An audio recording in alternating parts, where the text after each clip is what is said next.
At a bingo club, while everyone was diligently checking their numbers, in the corner of the room, there was a man who seemed to be waiting for someone. His name was Raymond King. After that, a beautiful blonde woman named Anais walked in. At the same time, a group of assassins also appeared outside the club. It seemed like there was a plan. Anais approached Raymond at the bar, exchanged a few pleasantries, and then sat down. Raymond showed her a photo of a family of 3, with a boy named Alberto in the middle. Anais didn't recognize the photo and thought Raymond wanted her to assassinate the boy. She stated directly that she had a principle of not harming children. Raymond explained that he wasn't asking for that. He was hired to find the boy and needed her help. Anais warned Raymond that a group of assassins was lying in wait outside, and it was clear they weren't there for her. Raymond recognized one man who had just entered and knew he was being pursued, so he ran into the restroom. While trying to find a way out but failing, the assassins chased him inside. Realizing he was cornered, Raymond quickly wrote something on his arm, then seized the opportunity to rush out and try to take down his enemies. However, due to his old age and declining strength, this was a bit difficult. It took him great effort to emulate John Wick, wielding a pen to finish off his opponent. Meanwhile, Anais had left the club through the front door. An assassin saw her, but didn't have time to shoot. A moment later, Raymond emerged from the restroom and saw the bodies of the assassins scattered across the floor. He realized Anais had taken care of the rest of them. Raymond stepped out onto the main road, and an assassin waiting in ambush pulled the trigger. Raymond was immediately taken down. The next day, the deputy director of the Financial Crimes Enforcement Network was in her office when she received a call from an officer reporting Raymond's death. She immediately went to the hospital morgue to confirm it was indeed Raymond, her boss at FinCEN. There, she looked at Raymond's body and asked the officer why he had contacted her. The officer explained that she was the emergency contact in Raymond's phone, so they had to notify her. He showed her the writing on Raymond's hand, which read, "Find the accountant." Meanwhile, in Idaho, our protagonist, Christian Wolf, was getting ready to dress up handsomely for a date. While changing, he talked to his assistant, Justine, updating him on client payments for his work. At the dating event, while the two MCs hadn't even finished announcing the program's rules, most of the women there flocked to Chris's table, forming a long line as if for a job interview. The event organizers noticed something unusual and asked him about it. Christian explained that he had adjusted the algorithm on his profile to increase attention to traits that attract more women.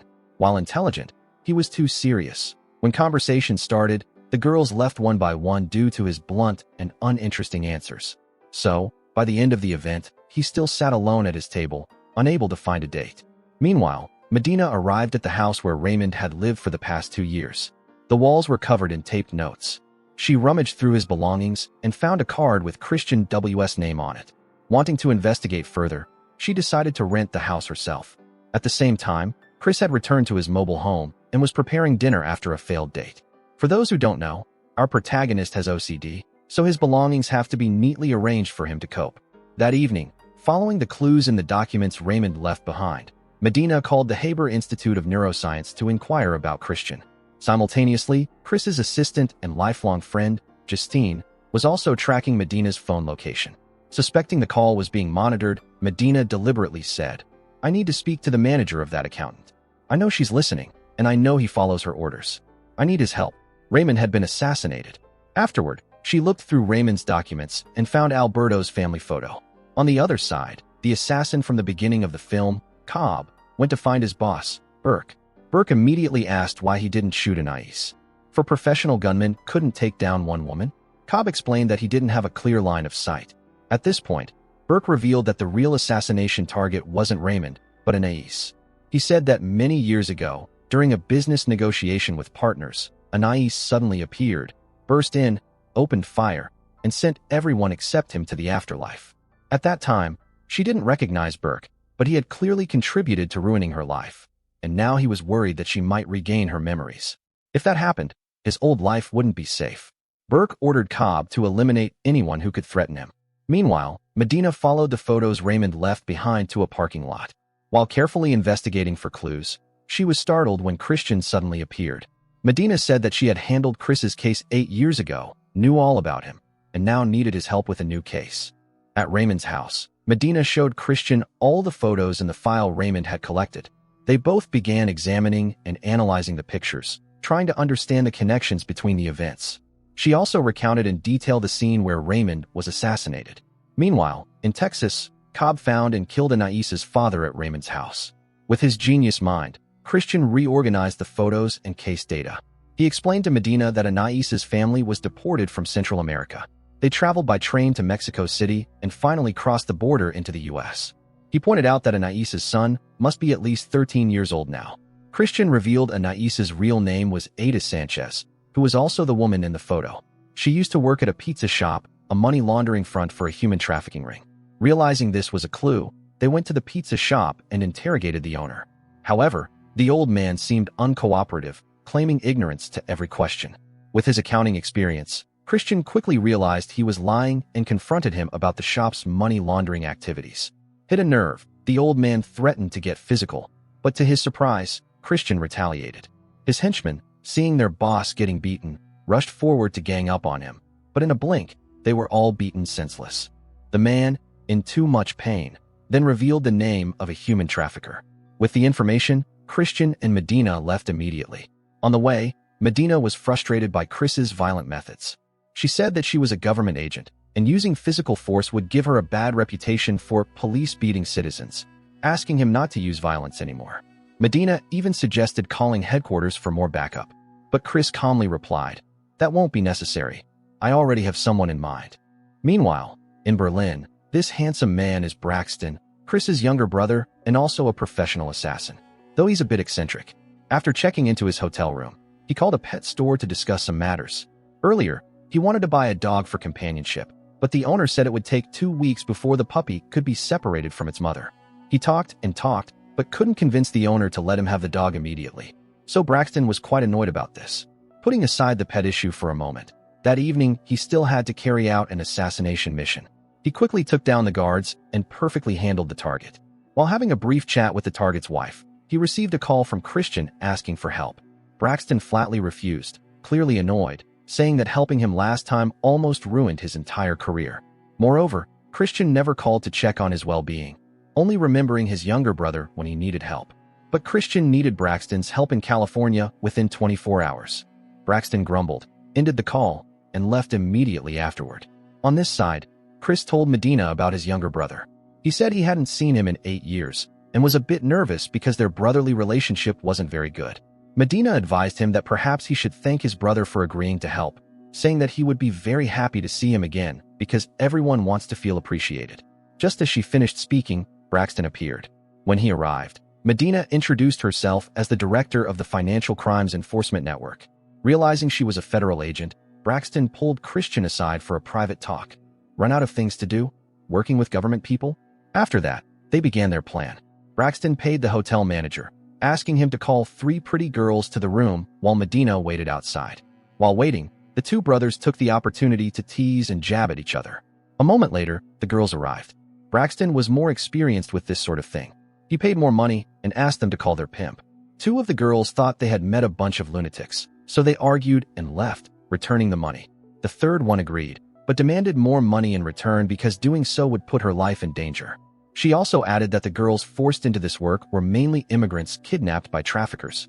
Meanwhile, Medina called a friend at Homeland Security to inquire about information and learned that Anaisa's father had been assassinated by a sniper. 7 years ago, Anaisa's father reported his daughter's family missing, but there had been no results until now. There were gangs specializing in kidnapping migrants for ransom or selling them to traffickers. They kept the children of immigrants, using them to threaten their parents into working for them. A few minutes later, a bald man came to the hotel room, demanding the girls return. He must be the pimp. Quick as a flash, Braxton punched him, knocking him to the ground, and then shoved him into Medina's trunk. Medina, seeing this method, was startled. "This is illegal. If the police find out, we'll all be in jail." But Chris assured her it would be fine. He called Justine and asked her to turn all nearby traffic lights green and redirect nearby police officers to help them get home safely without being followed. The next morning, at the Haber Institute of Neuroscience, Justine and her team prepared to track down Anais. Medina and Christian monitored the search on a laptop while Justine connected them to the system. Everyone reviewed the security footage from the bar and discovered Anais leaving. However, she had evaded all security cameras, so there was no clear image of her face. Nevertheless, Justine's team quickly noticed a woman on the street taking a selfie while Anais walked past in the background. Using ID scans, They found the woman's house and remotely accessed her home network. They found the photo on her laptop, took control, used it to email themselves, and then logged out. After obtaining the photo, Justine's team began running facial recognition software. The system showed Anais was linked to several assassinations, but her name was still unknown. Coincidentally, these cases were all in the files Raymond left behind. Medina wondered why Raymond would meet the person who committed those assassinations before he died. Braxton said it wasn't all of them. Some of the killings in there were his work. Upon hearing this, Medina became angry. She walked out, saying she didn't want to work with a serial killer, and drove away. But she hadn't gone far when the man locked in the trunk the night before started screaming. Medina heard him, stopped the car, reversed, and said, "I made a mistake calling you. Get out of here right now. If I come back and still see you guys, I'll put you all in jail." Then she drove off. On this side, Cobb, disguised as an air conditioning repairman on a rooftop, was preparing to shoot someone across the way. Inside, the bald pimp from earlier was being interrogated about human trafficking. Medina showed him the photo, saying that the pizza shop owner had been dealt with by traffickers to cover their tracks. If this bald man didn't want the same fate, he'd best cooperate. She offered a deal. If he revealed the name of the mastermind, he would be released and even given 24/7 protection. The bald man was also afraid of being eliminated, so he obediently confessed everything. When Medina showed him Anais's family photo, the bald man recognized her, saying that this woman had caused trouble a few years ago by crashing into a car on the road. Just as he was about to write down the mastermind's name, Cobb, from across the way, pulled the trigger, sending him to his grave, then quietly left the scene. Meanwhile, Christian discovered an unnamed woman who had been hospitalized after an accident, speculating it was Anais. He asked Justine to find the hospital's patient records and ended the call. Afterward, Christian and Braxton sat around chatting. Braxton confided, "I spent years looking for you, but you didn't look for me. And finally, I found you, saved your life. You said you'd come find me soon, but you just disappeared again." For those who don't know, please refer to the first part. This was probably the longest serious conversation the two brothers had ever had. Finally, they decided to go drinking together to unwind. At a bar, a beautiful girl dressed in a cowboy style approached them. But serious Chris only said a few words before she lost interest and turned away. Braxton next to him was speechless. "My brother really is single by choice." Braxton encouraged him to be more open, more confident, if he wanted a chance with girls. Christian finally got up and danced with the girl.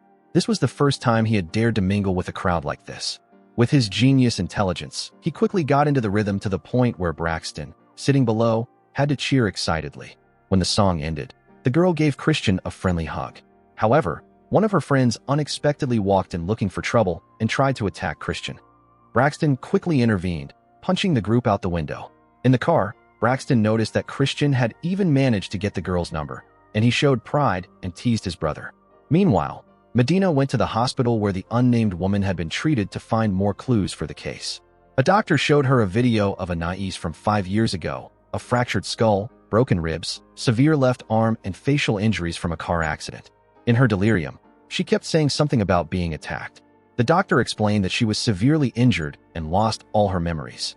However, due to a rare medical condition, her brain restructured at an astonishing rate. The accident seemed to have stimulated Anais's hidden fighting instinct, giving her reflexes and information processing speed that ordinary people could hardly keep up with. Furthermore, her personality changed dramatically, becoming more aggressive. Until one night, she knocked out a security guard, took his gun, and disappeared. He showed a clip of her responding with a simple whistle whenever asked about her past. At the same time, Justine and her team hacked into the hospital system and copied Anais's medical records. On this side, Braxton was talking to his boss. He assigned him a new assassination mission.